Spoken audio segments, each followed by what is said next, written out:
This is Decision 24, the presidential debate.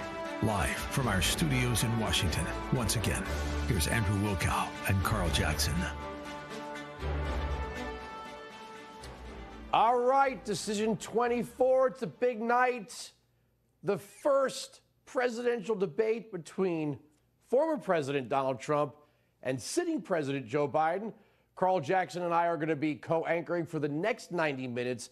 Then we'll return after the debate for post-game analysis. We've got so much, right? We've got so much going on here. Listen, this is going to be, I predict, an exciting debate, even with Joe Biden. I know there's rumors about Joe Biden well, not rumors. Let's be frank. We've all seen it. The guy has slowed down tremendously. However, I do believe Joe Biden is going to be equipped and ready for this debate tonight, Wilkow, and I am looking forward to it. I got to tell you, the anticipation over the last week for me has grown immensely. So I'm looking forward to speaking to our guests. I'm looking forward to seeing what's happening tonight. I'm looking forward to seeing how Trump is going to handle the attacks against him and vice versa, quite frankly. I want to see if Donald Trump is going to be able to get, Joe Biden off of his rocker, so to speak. So it should be a good night. What we don't have to do is demonstrate to the audience what happens when you cut your mic.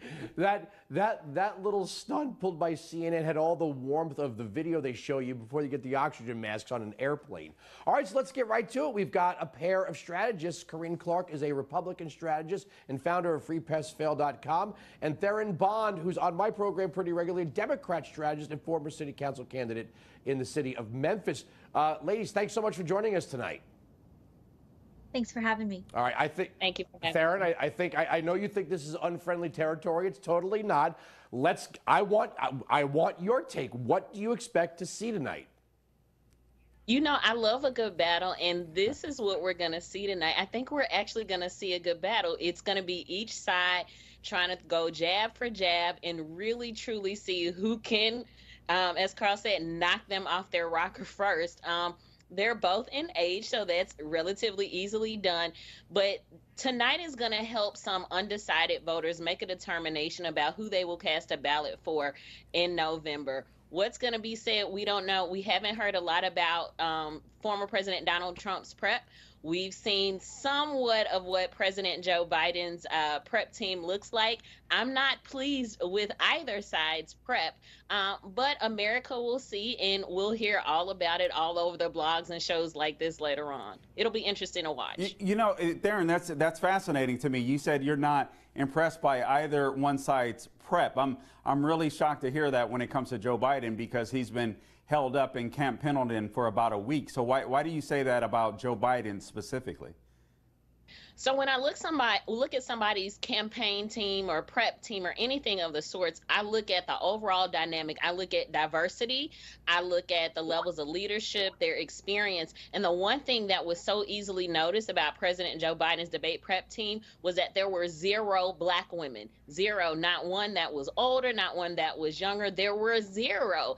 And if black women make up the majority of the Democratic voter base, how are they absent at the table where conversations happen to guide where strategy is going to go?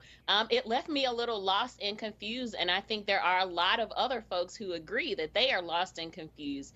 Juxtaposed to former President Donald Trump, who's basically like, I'm just reading a lot and I'm listening a lot and I'm tweeting a lot, and then I'm just going to go do my thing. That's textbook former President Donald Trump, and to some regard that works for him. Coming off the cuff really works for some people, and whether we like it or not, that's something he does well, even if we don't necessarily agree with what he actually says. All right, so Corinne, we're talking about 2-minute answers, 1-minute rebuttals.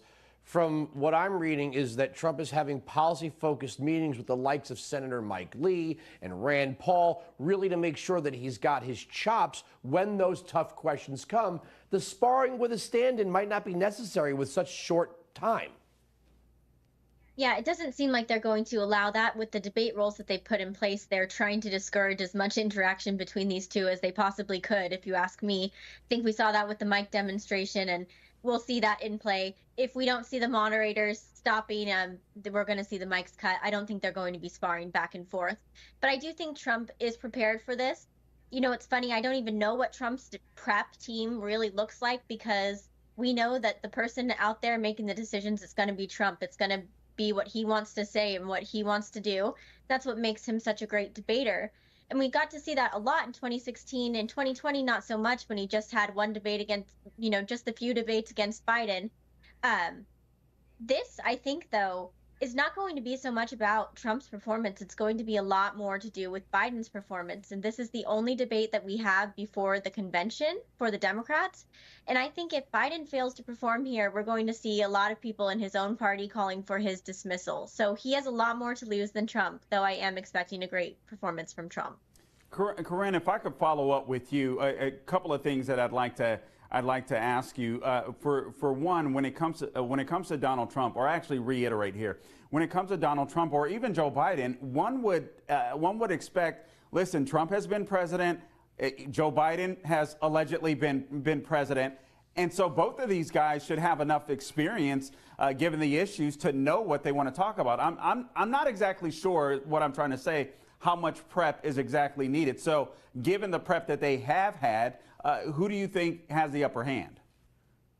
Well, like you had mentioned earlier, Biden has spent a week locked away prepping for this debate. So somebody on his team definitely feels that he does need to prep for the answers. And I think that we all have seen Joe Biden speak in front of the press, in front of an audience lately, and I would say he needs a lot of prep.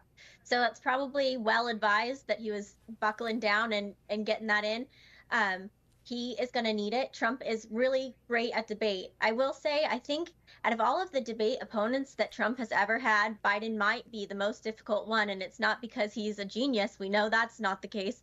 But he is so unpredictable and so off his rocker already that I think Trump sometimes has a hard time doing what he does best, which is getting under his skin, because Biden is not a predictable debate partner. And I think that's where we'll see some struggle. All right, ladies, we got to leave it there. Thank you so much for joining us. Enjoy.